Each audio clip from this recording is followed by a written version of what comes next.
పార్వతీపురం నియోజకవర్గంలో తెలుగుదేశం పార్టీ జాతీయ కార్యదర్శి విద్యాశాఖ మంత్రి నారా లోకేష్ జన్మదిన వేడుకలను ఘనంగా జరిగాయి. ఎమ్మెల్యే విజయ్ చంద్ర సూచన మేరకు నియోజకవర్గ కేంద్రంలో ముందుగా కేక్ కట్ చేసి జన్మదిన వేడుకలు నిర్వహించారు. అనంతరం వృద్ధాశ్రమంలోని వారికి పండ్లు పంపిణీ చేశారు. బైపాస్ రోడ్లోని షిర్డీ సాయి మందిరంలో నాయకులు, కార్యకర్తలు, అభిమానులు ప్రత్యేక పూజలు చేశారు. రాష్ట్ర అభివృద్ధిలో తన వంతు పాత్ర పోషిస్తున్న మంత్రి లోకేష్ మరింత సమర్థవంతంగా పనిచేసేందుకు శక్తిని ప్రసాదించాలని వేడుకున్నారు.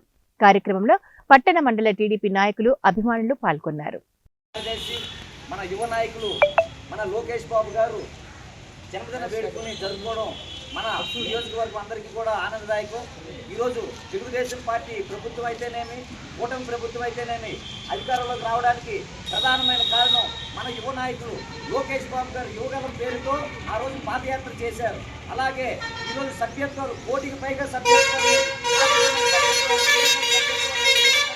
చేసి అందరినీ కుటుంబ సభ్యులుగా చేసి అందరి బాగోగులు, అందరి యొక్క సమస్యలు తనదైన స్థాయిలో అంటే పరిష్కారం చేస్తూ ముందుకు తీసుకెళ్తున్న మన లోకేష్ బాబు గారి జన్మదిన వేడుకలు జరుపుకోవడం, అలాగే మన కావోస్లో ఉన్న మన